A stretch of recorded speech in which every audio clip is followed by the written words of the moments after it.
I used to think success would make me more lovable, but then I realized, for some people, your success is just an excuse for them to take even more from you.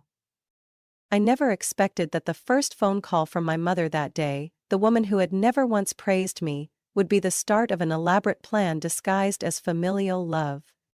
And it all began with what seemed like an innocent sentence. "Mia, I found a place that's right on your way to work." Yes. I should have been suspicious from that moment, but like any child desperate for recognition, I nodded far too quickly. Because I had no idea that apartment would be a trap, wrapped in both love and betrayal. My name is Mia Weston, 32 years old, recently promoted to head of strategic client relations at Lexton & Myers, one of the top financial consulting firms in Massachusetts. For the first time, my salary hit 6 figures. But the price I paid was 4 hours a day stuck in traffic on the crowded lanes of I-95. Every morning I'd wake up at 5:00 a.m., gulp down a quick coffee, and race to the parking lot in Quincy to catch the train into Boston. I worked until late, came home with an aching back and sore legs, and repeated the cycle like a machine. After 2 weeks, I knew it wasn't sustainable. That Saturday evening, like always, I drove to my parents' home in Braintree for our family dinner, a tradition I'd never skipped, even though I often felt like a stranger under that roof. Mom was in the kitchen, flipping her signature BBQ glazed ribs, and Dad sat in his old recliner reading the Globe. Everything looked just like it did 20 years ago. Except me. And no one seemed to notice that. "How's the new job?" my mom asked as she placed the aromatic tray of ribs on the table. "It's great, I really like it, but the commute? It's brutal," I said while pouring water into a glass. My parents exchanged a quick glance, that flash of eye contact I'd grown to resent. I used to think it symbolized marital understanding. Now I call it the accomplice signal. And this time, it meant something was coming. Mom wiped her hands on a striped towel, sat down across from me, and sighed, her voice heavy with implication. "Do you remember Grandma Margaret's old apartment? The one on Mayflower Street? It's just 10 minutes from your office, by foot." I looked up, my heart skipping a beat. Of course I remembered. That's where I used to play with Barbie dolls on the hardwood floor, where Grandma baked vanilla cookies and taught me tic-tac-toe. The apartment was small but cozy, on the second floor of an old building, with a balcony that overlooked a street lined with crimson maple trees in the fall. "You're serious?" I asked, almost not believing my ears. "Absolutely," my mom smiled, her voice sugary sweet, the same tone she used to use to get me to do chores as a kid. "The last tenant just moved out last week.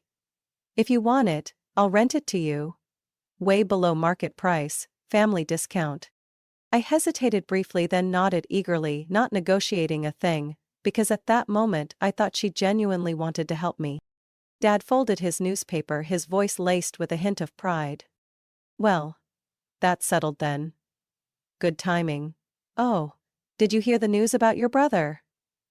Dylan just signed new contracts with 3 freight companies out west." And just like that, the conversation shifted back to Dylan, the eternal pride of the Weston family. My brother was the kind of person who could lie through his teeth and still get applauded. Every time I achieved something, they'd quickly change the subject and circle back to the bold son who dares to dream. Never mind the fact he'd gone bankrupt twice and still lived off our parents. I smiled without a word, no point. I was used to being the outsider, but this time I thought things might be different, at least in Grandma's old apartment, where I could finally be in charge of my own space. I didn't know then, it was all an illusion. And that apartment, which I thought would be my sanctuary, turned out to be the place where I'd learned the harshest truth. Family can be the first to betray you, if they think you have something they want. I moved into Grandma Margaret's apartment one April afternoon, cherry blossom petals drifting gently across the porch. Standing before the weathered white door, my chest tightened. Not from nostalgia, but from the heavy musty air wafting out as I pushed it open. The place was worse than I remembered. The ceiling was stained with blotches of yellow like a map of decay. The wallpaper, straight from the ADS, peeled off like flaking skin. The wooden floor groaned under every step, and the kitchen looked straight out of a B-horror film. Grease stuck between tiles, cabinet doors hanging by a hinge, and a rusted old oven I didn't dare touch. I called my mom before I even sat down.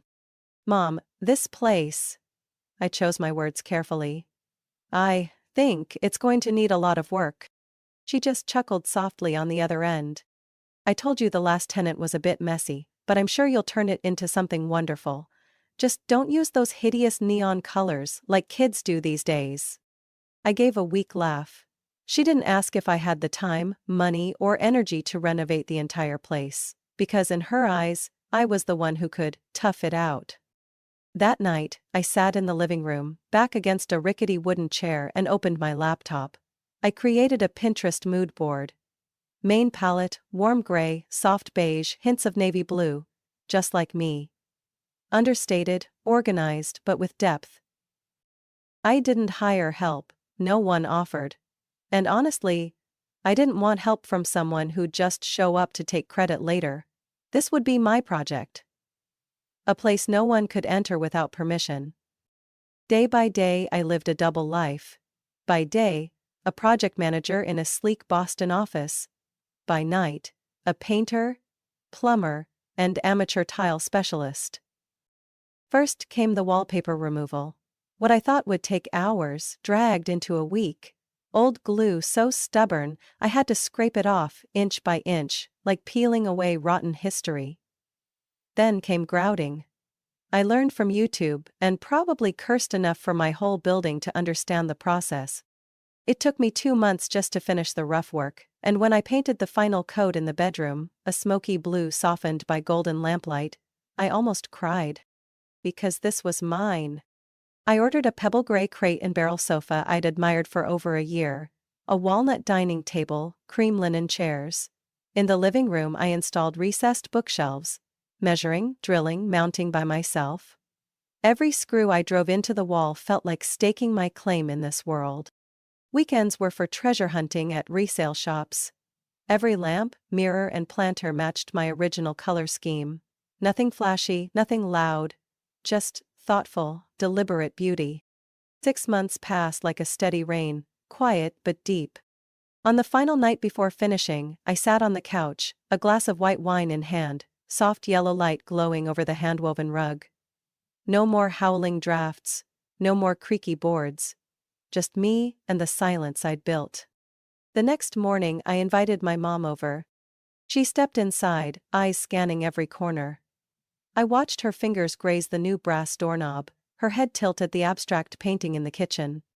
"Mia," she said slowly, and I braced for a critique.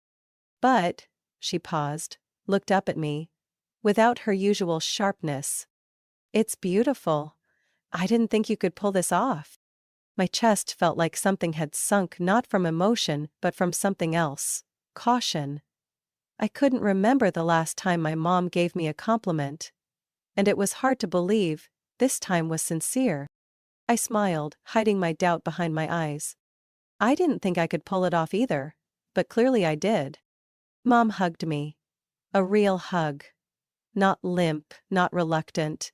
And I stood there, frozen, unsure whether to feel warmth or fear. Because deep down, I sensed something was coming. I had spent the whole week preparing for that day, the day my mother would see the result of 6 months of sweat, sore hands, and sleepless nights. Not because I needed her praise, but because a part of me still craved recognition. Something I had never received from her in my 32 years of life. I lit a few citrus-scented candles, played soft jazz from the small speaker by the bookshelf, and adjusted the curtains so sunlight would stream into the room just the way I liked it. The apartment looked unusually beautiful that day. Not glamorous, but enough to make someone pause, breathe deeply, and not want to leave. The doorbell rang at 2:07 p.m. My mom, in a white blouse and gray jeans, stood there with a smile as light as early autumn mist.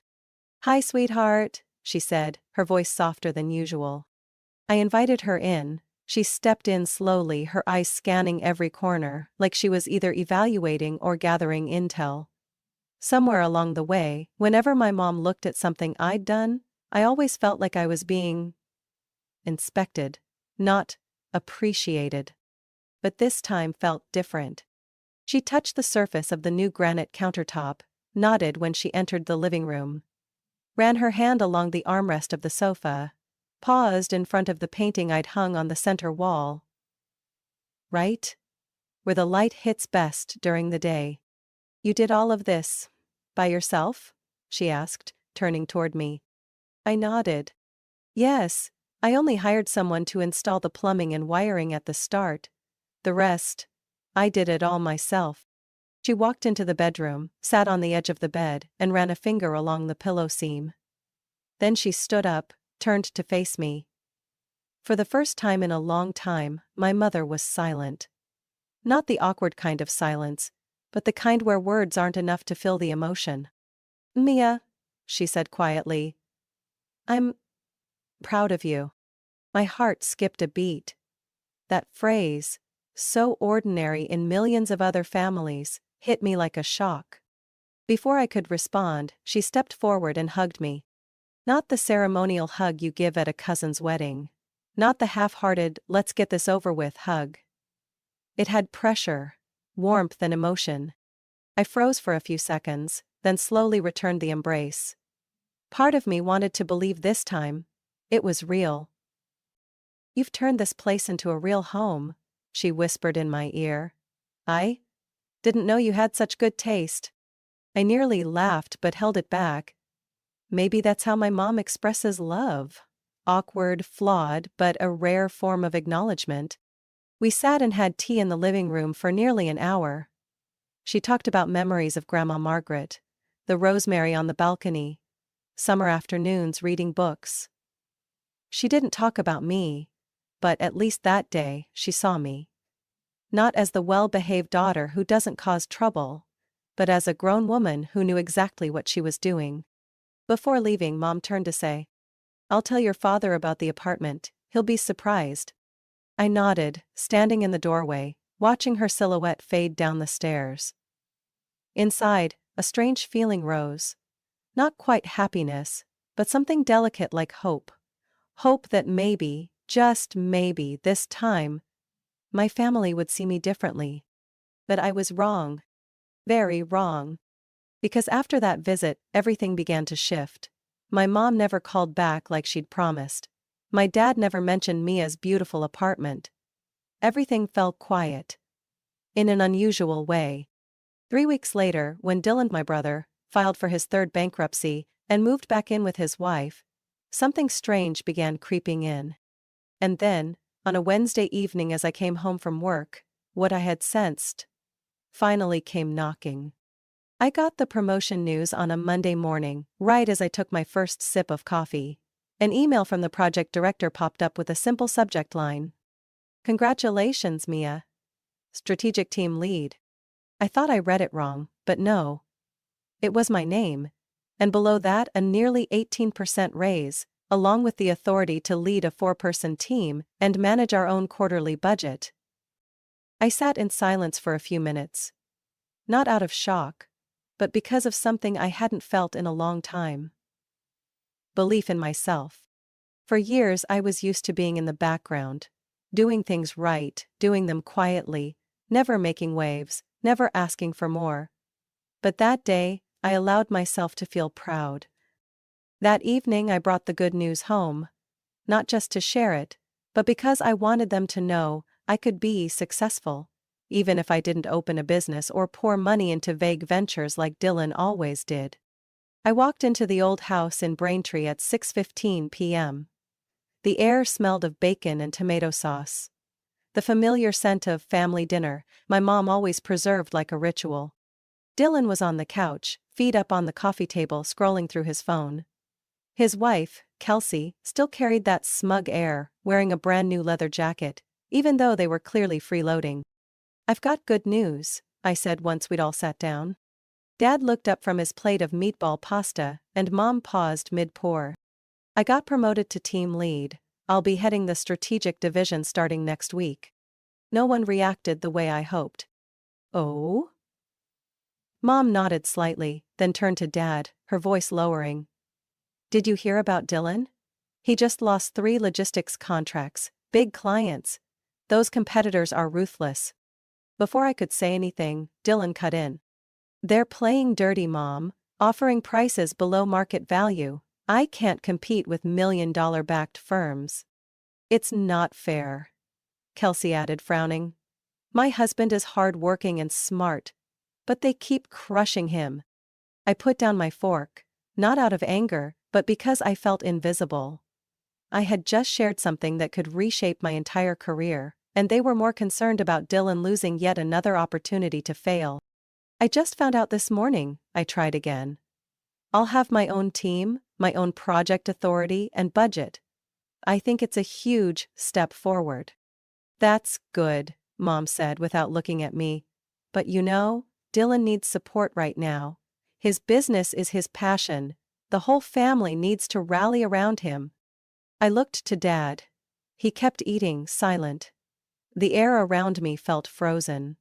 I had the sense that if I spoke any further, I'd be the selfish one. I gave a dry smile. Carry the burden?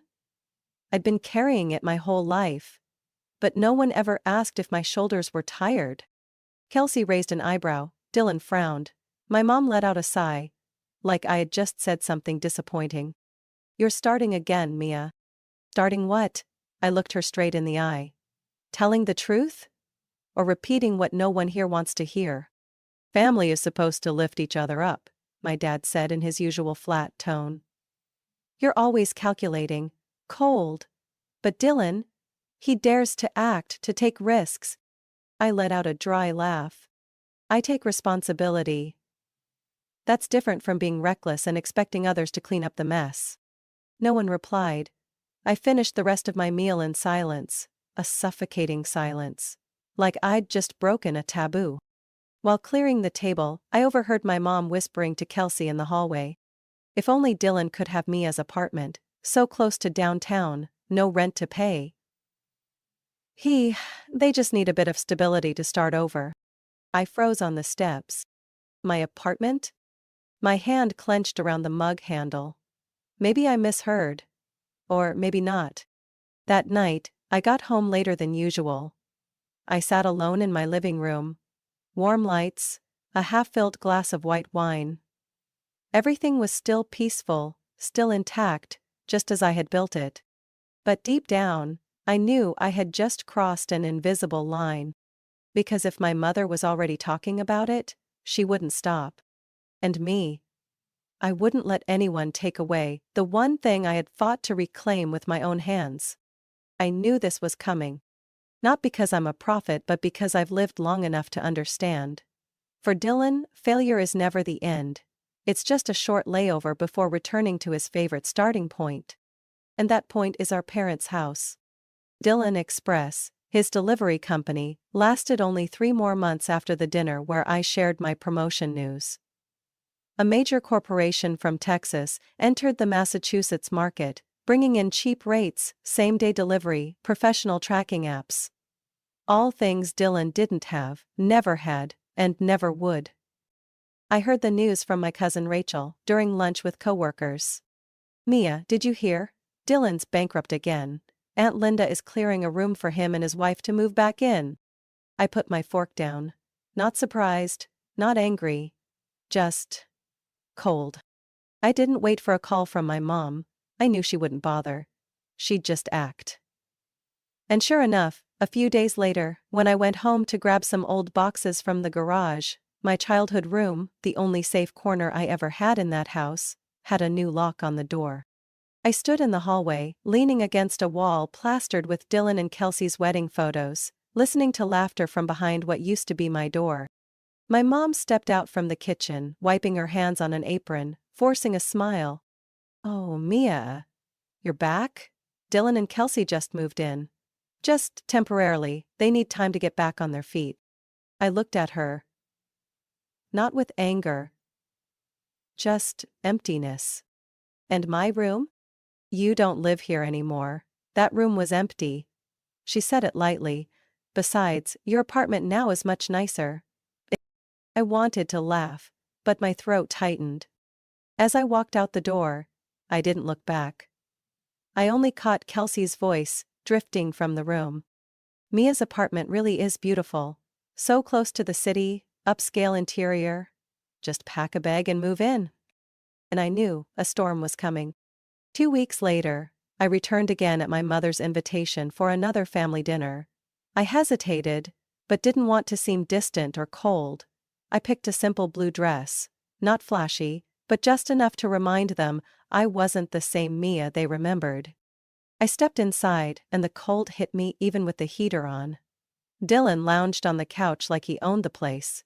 Kelsey scrolled on her phone without even looking up. My mom was ladling soup. My dad, per usual, hid behind his newspaper. "Hi everyone," I said. "Yeah," Dylan muttered, eyes glued to the screen. During dinner my mom started talking about Dylan's plans for a new startup, this time, an organic pet food delivery service. I almost choked. "Really? After losing everything with the transport company?" I asked bluntly. "Mia," my mom scolded, "don't mock. Dylan has an entrepreneurial spirit. Not everyone's like you, sitting in an air-conditioned office, collecting a steady paycheck." Kelsey chimed in, voice dripping with sarcasm. "If you're so talented, why not start your own business? Or are you planning to be an employee forever and call that freedom?" I set down my spoon and took a deep breath. At least I'm not burning other people's money chasing delusions. The air turned to ice. Dylan slammed his hand on the table, eyes blazing. "What do you know about risk? Sitting safe while looking down on people who dare to take chances." I gave a cold smile.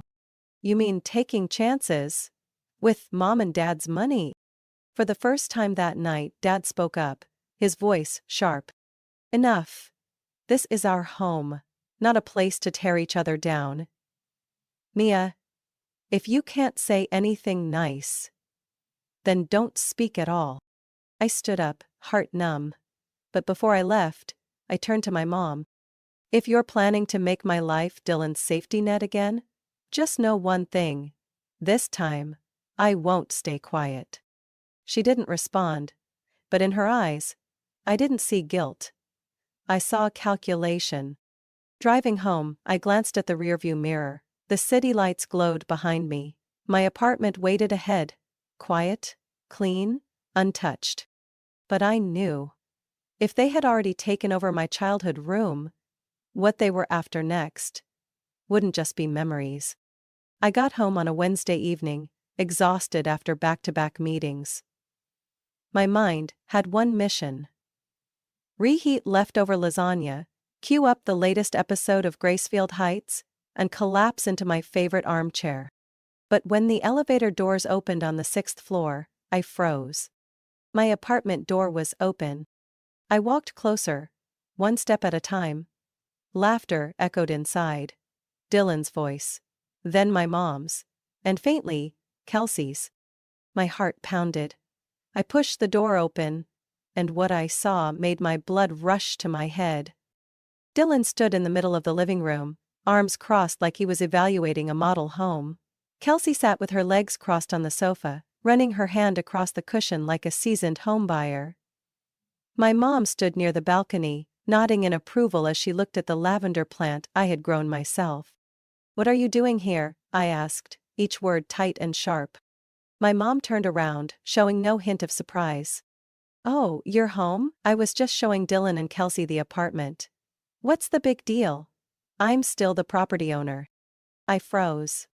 "This is my home, I live here." "I know, but you never signed a formal lease, and even if you had, I still have the right to show it to family." Her voice was soft, but ice cold. I looked at Dylan, then Kelsey. They said nothing, but their eyes said everything. They knew. They had planned this. "That's enough," I said, trying to stay calm. "You all need to leave, now." My mom smirked. "How about this, Mia? If you want to keep living here, I think it's time to adjust the rent. With all the improvements you made, the apartment's value has gone up significantly. I checked the market. Going rate now is triple what you're paying." I stood still. "Triple?" Yes. And I think that's fair. Dylan and Kelsey need a place. You can either pay the new rate, or move out. I stepped back, barely believing my ears. You're joking, right? Think what you want. But I'll be sending a formal notice. You have 1 week to decide. She turned, waving for Dylan to follow. Let's go, we've got things to do. Dylan looked at me. Didn't say a word. Kelsey gave a mocking smirk, picked up her purse, and brushed past me, like I was a hotel maid she didn't plan to tip. The door slammed shut behind them. I stood alone in the apartment I had built with after-work hours, hammer swings, and every saved dollar. The walls I had painted myself, the furniture I picked piece by piece. Now trophies that others were ready to claim with a single sentence. I sank to the floor, leaned my head back against the wall. Numb, no tears, no rage. Just hollow. A thought appeared in my mind, as clear as if it were written in red ink. They never saw me as family, just a tool. That same night, I opened my laptop and logged into a rental app. Not because I was being kicked out, but because I would never beg to stay in a place I had built on my own. By midnight, I had browsed over 20 listings, and when I saw the one-bedroom apartment in South End, just a 5-minute walk from my new office, I knew immediately that would be the next place. The next morning, I took a day off, my first in 3 years. At 9:00 a.m., I met the new landlord. By 10:00, I signed the lease. At 10:30, I paid the deposit. My apartment. On paper. In ink. No one could question it, no one could take it. I called the moving company. They arrived at 2:00 p.m. I had labeled everything in the apartment. Every item I'd bought with my own money. Bookshelves, lamps, the sofa, dining table, rug, coffee maker. All of it. Each piece was marked, Maya's. By 3:00 p.m. the apartment was empty. White walls. Clean floors. Only one thing left. The ratty old sofa my mom once told me to just leave behind for now. And now, it was the only thing they truly deserved. I dropped the keys in an envelope and slid it through my parents' mail slot on the way out. No words. No tears. Just one clear thought. The game is over, and this time, I'm not the pawn. I didn't cry. I didn't yell. I just acted. The next morning, before the sun had fully broken through the frosted window pane, I had already completed the rental form for the South End apartment. The one I knew no one could enter unless I allowed it. At 9:00 a.m., I signed the final documents, and looked up at Ms. Janet, the landlord. A tough woman with eyes that seemed to read straight through me. "Can I move in today?" I asked, voice even. She squinted slightly. "Don't tell me you just got kicked out?" "Not exactly. Let's just say I kicked myself out before anyone else could try." She laughed and nodded. "Good. I like people like you. Direct. Decisive." At exactly 10:00 a.m., I paid the deposit and got the new keys. A 1-bedroom unit, light wood floors, natural light, open kitchen, soft ash-gray walls. No traces of my family, and that was the best part. Next, I called the moving company. "We specialize in same-day moving," their ad echoed in my head like a lifeline. "I need to move within 4 hours. Pickup is my old apartment on Mayflower Street. I need everything except the fridge and the stove." "Do you have a list ready?" the operator asked, all business. I looked down at the list I'd written out the night before. Gray crate and barrel sofa. Walnut dining table. 6 linen upholstered chairs. DIY bookshelf. Reading lamp. Breville espresso machine. Handwoven wool rug. Olive green bed linen set. 55-inch TV. Stab cookware and kitchen set. Yes, everything's mine, I have receipts. I confirmed the appointment. The truck would arrive by 2:00 p.m. From 11:00 a.m. to 1:30 p.m. I worked like a machine, Labeled every item, MIAs. Set aside the things I wasn't taking. Took down the curtains, packed the lamps, rolled each rug, disassembled the wall shelves. No music, no phone, just me. And a silence that spoke louder than words. I wasn't leaving anything behind for traitors. At 2:05 p.m., the truck arrived. 3 movers in blue uniforms stepped in, glancing around the apartment filled with clearly labeled items. Take everything marked Mia's. Leave the rest untouched. 45 minutes later, the apartment was empty. White ceilings, cold floors, and the old sagging sofa I once considered tossing sat alone in the middle of the living room. A perfect symbol of what was left after a family had rotted from within. I took the key, placed it in an envelope, and wrote my mom's name clearly on the front. To Mrs. Linda Weston. The woman who once called this family property. I drove past my parents' house without stopping, got out, slid the envelope through the door slot silently. No words. No note. Then I drove straight to my new apartment. For the first time in my life, moving into a place because I chose it. Not because someone suggested it. Not because someone arranged it. That night, I turned on the living room lights and looked around. Everything was still scattered, but I didn't feel tired. I felt free. Every object I saw was the result of my own effort, not a compromise. I opened a bottle of Cabernet I'd been saving since last year, put on soft jazz. Then I sank into the sofa, my sofa, and took a sip of deep red wine. And right at that moment, my phone buzzed. Dylan? Kelsey. Back to back. The messages lit up like gunfire. Mia, what the hell are you doing?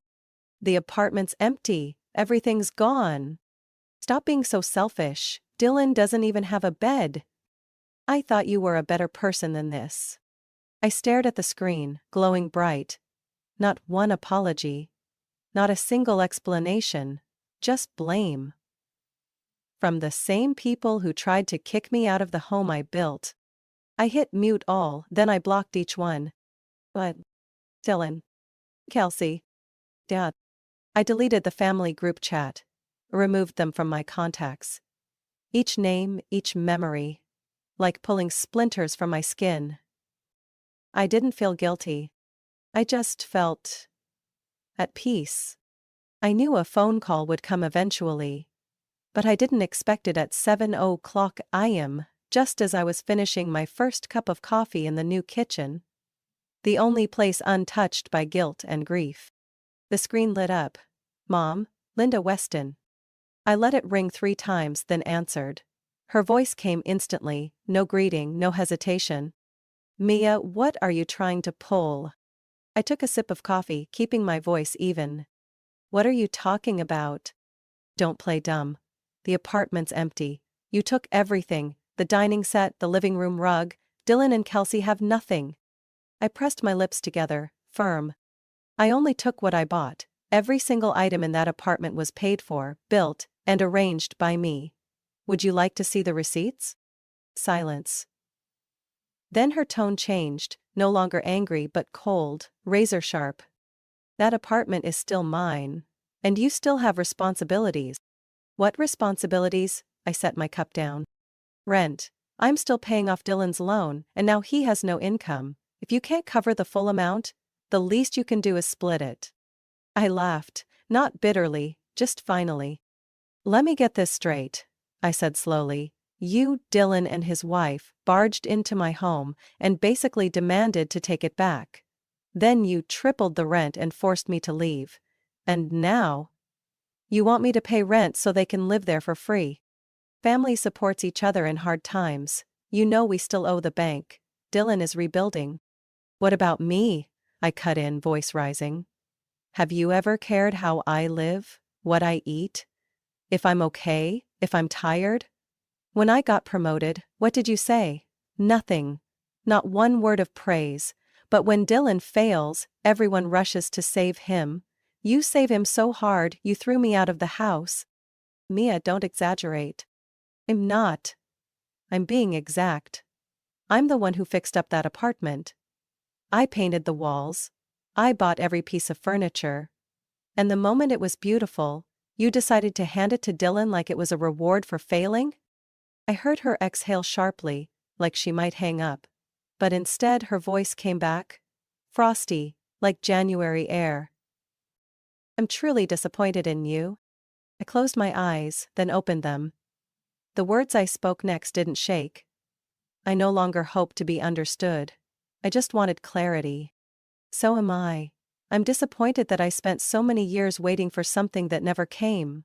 I always thought, if I was good enough, you'd recognize me. But now I understand. To you, I'm just a backup plan.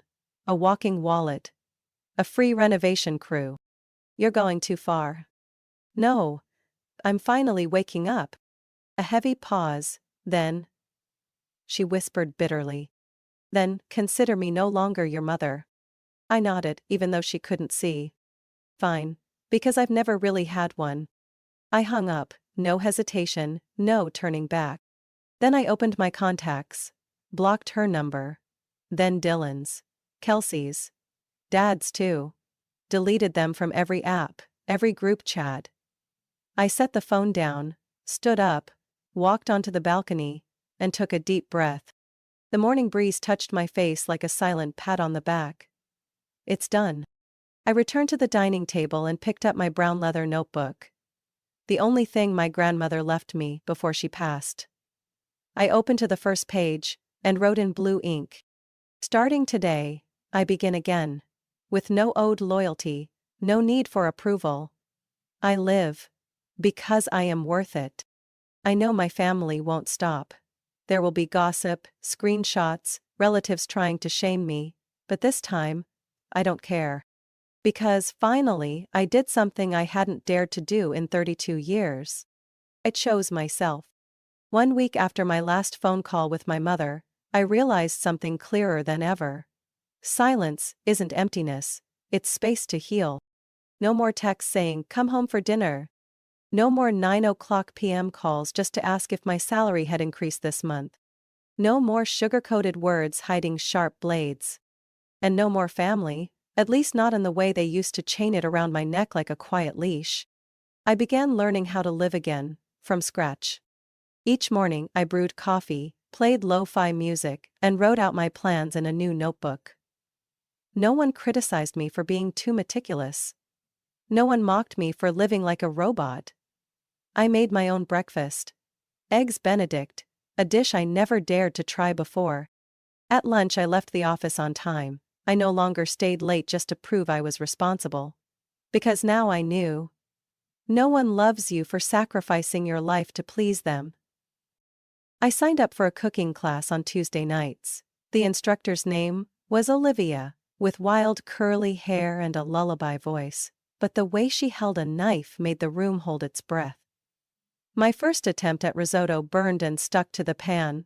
I laughed out loud in class, instead of staring down in shame like I used to when I lived under the shadow of expectations. I met new people, none of whom knew I was Linda Weston's daughter, or Dylan's once CEO sister. I was just Mia, 32 years old, a fan of miso soup and a hater of raw carrots. One Saturday morning, while reorganizing my bookshelf, I got a message from my cousin Rachel. "Did you hear? Aunt Linda is asking everyone in the family for money, for Dylan's new startup. Something about organic pet food. It's tragic, really." I stared at the screen for a while. Not angry. Not bitter. Just a feeling like watching an old movie. You already know the character will fall into the same hole again. I replied with 3 words. "Not my concern." Rachel sent a clapping emoji. I exhaled and set my phone down. In that moment, I knew I had moved on. A month passed in the blink of an eye, but long enough for me to feel the shift within. No more exhaustion at the thought of family. No more flinching when someone mentioned the word sacrifice. I used my savings to book a trip to Portland for fall. My first solo vacation in years. I enrolled in a weekend baking class. I restarted my old blog sharing my story. No names, no locations. Just a journey of a woman choosing freedom over submission. My first post was titled, I used to be the chair no one ever sat on. It got hundreds of shares. And comments from strangers, people who understood. And somehow, that comforted me more than any apology my mother could have ever offered. One late afternoon, while cleaning up the kitchen after baking cookies, the doorbell rang. A delivery woman stood there holding a cardboard box. For Mia Weston. That's me. I opened it. Inside was an envelope. No return address. The handwriting was familiar. My father's. I didn't realize things had gone this far. But your mother says if you don't come back, she'll sell the apartment. Dylan needs capital. She says it's for the family. I don't know what else to say. I folded the letter. Not angry, not shocked. Just confirmed, once more, that I'd made the right choice. I picked up my phone, snapped a photo of the cookies I'd just baked, and wrote a caption. A day with no drama. Just flour, butter, and peace. Posted it, turned off Wi-Fi. No texts, no callbacks, no responses. Just me. A kitchen that smelled of vanilla. And a strangely quiet evening. I no longer needed to be seen by my family, because now I knew. I still exist, radiant and whole. Even without them. On Sunday afternoon, I sat alone on the third-floor balcony, a hot cup of chamomile tea in hand, and a book still open on the table. The golden hour sun slid across my shoulder, casting soft orange streaks on the tile. A breeze carried cinnamon from a neighbor's window, and sparrows chirped on the nearby rooftop. Everything felt strangely peaceful. I hadn't realized how far I'd come. Not geographically, but emotionally. Just 2 months ago, I still called the apartment I rebuilt with my own hands home, only to be forced out like a tenant overstaying their welcome. Just 8 weeks ago, I was still sitting at family dinners flavored with BBQ and bitterness, where my name got passed over in favor of Dylan's endless praise. Just 60 days ago, I still believed that blood ties meant I had to endure. But no. I see the truth now, clearer than ever. Family supports one another, they always said, but no one ever asked how many times I supported them. How many months I sent quiet transfers to help pay off Dylan's debts. How many parties I worked in the kitchen from morning to night just to save face for my mother. How many failures of the golden sun I sat through, while my own accomplishments were ignored. They called it adult sacrifice. I call it selfish exploitation. And the cost of prolonged silence was me, given up, without thanks, without apology. I took a sip of tea, just enough to warm my throat. On the table, my phone lay face down. I didn't check it every 5 minutes anymore. I no longer waited for a "how are you" message. Because I knew, if I had to beg for care, it was never real. I learned something important. Real love doesn't have to be begged for. And support should never be a one-way street. People often say, "But she's still your mother." But if someone uses that title to guilt, to take, to manipulate, then that relationship isn't sacred, it's a trap. I remembered the look in my mother's eyes that day. Not sadness, not hurt, but rage that she no longer had control over me. And Dylan? The way he silently let it all happen, like being prioritized was his birthright, that said everything. I once believed that if I tried hard enough, they'd change, that they'd finally see me as part of them, someone to be proud of, to love. But now I know. Instead of trying to change them, I've changed the way I face them. I don't need revenge. I don't need to prove a point. I just want to live a life not governed by guilt. The church bells rang in the distance. I leaned back in my chair, watching the sky fade to indigo. The city lights blinked on. My new apartment was no longer a temporary shelter. It was a true home. A place no one could take away, no one could price, no one could call a favor. I remembered my recent conversation with Rachel. She said my parents were selling an old car to raise funds for Dylan's organic pet meal. a startup that sounded like a summer joke. I asked. Have they asked anyone else? Rachel replied, half laughing, half sighing. Pretty much the whole family. Someone even said, "Why isn't Mia helping anymore? She used to." I shrugged. Yeah, I used to. That was it. No bitterness. No resentment. Just a quiet confirmation that I had closed that chapter. I stood up, gathered my teacup and book. Before going inside, I turned to look at the city one last time. Inside me there was no more noise. Just a silence that carried weight. I used to think family was something unchangeable, but the truth is, family isn't just blood, it's how people treat one another. I can still love, still forgive, but I will never forget. Because forgetting leaves the door open for history to repeat itself. Remembering, that's how you protect yourself. And I will live. Not in anyone's shadow. Not under anyone's expectations. Just me. Mia Weston. A woman who finally learned. True family doesn't demand that love means one-sided sacrifice. Mia's story is a powerful reminder that family bonds cannot survive if only one person is constantly giving. Family should never be an excuse to manipulate, exploit, or devalue someone. Mia chose to step out of the cycle of blind sacrifice to live a life that's truly her own.